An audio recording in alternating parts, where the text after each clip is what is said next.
My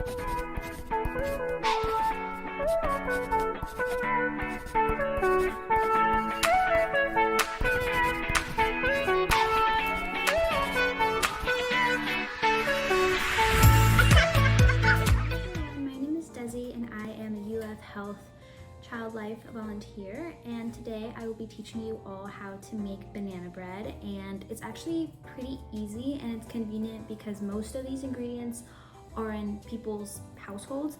So the first thing you will need are bananas. So this one should be a little bit more ripe like these two, but this will do, it'll be fine. And then you also want like a baking pan to put the actual batter in, and then a measuring cup so you can measure your ingredients. You're gonna need salt, butter, 2 eggs, vanilla extract, sugar, flour. I use all-purpose, but I believe any type of flour is fine, some baking soda, and then I like adding chocolate chips, but I know some people like adding raisins or like walnuts, but I prefer chocolate chips.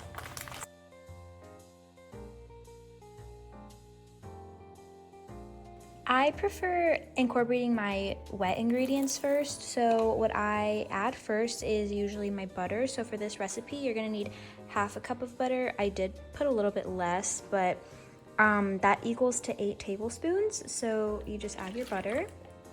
So after your butter, you're gonna add your eggs. So it doesn't really matter what kind of egg you use. I know some people prefer white eggs, some people prefer brown eggs, but they both are fine.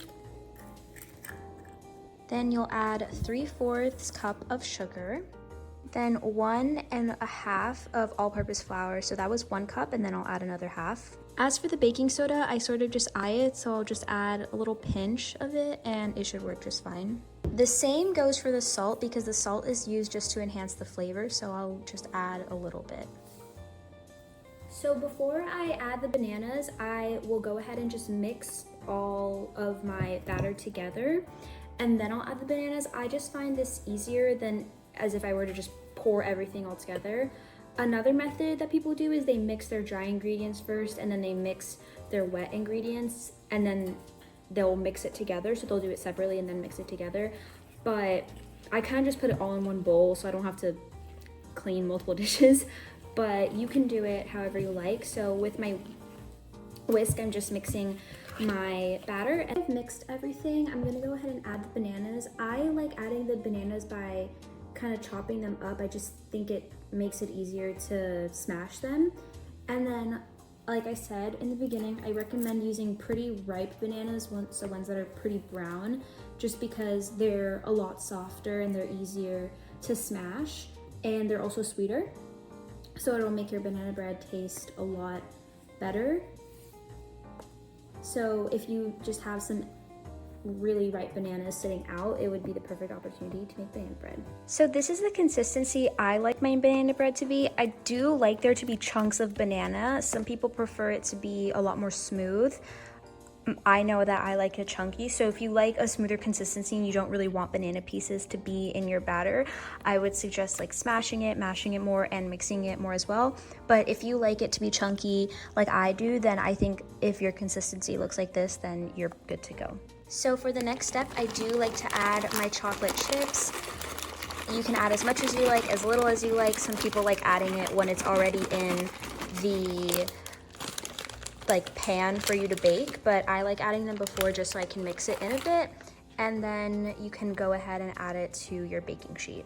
With your baking pan or sheet, I would recommend spraying it with some sort of butter spray like Pam, so that when you put your banana bread in the oven and then you take it out, it's not completely stuck to the pan, like you have something to help you take it out. So for that, I would use Pam, but it really just depends on how you prefer it. If you prefer to use real butter, you can just get the butter and kind of spread it around, but I use Pam.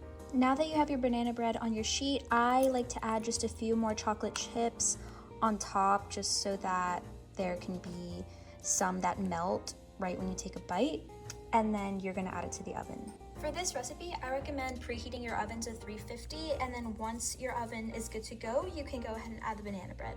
I've entered the banana bread into the oven, and I recommend baking it for 55 to 60 minutes, but at that mark, I would recommend also putting a toothpick in between and seeing if it's baked fully, which you guys will see me do, but 55 to 60 minutes at 350 degrees Fahrenheit. About an hour has passed, and from the looks of it, my family has already taken a bite out of the banana bread, but that just only shows how delicious it really is. My recommendation is to put a toothpick in, and if nothing comes out, no residue comes out, when you take the toothpick out, that means it's ready to go, but this should be ready within 55 to 60 minutes, and you just cut pieces and enjoy.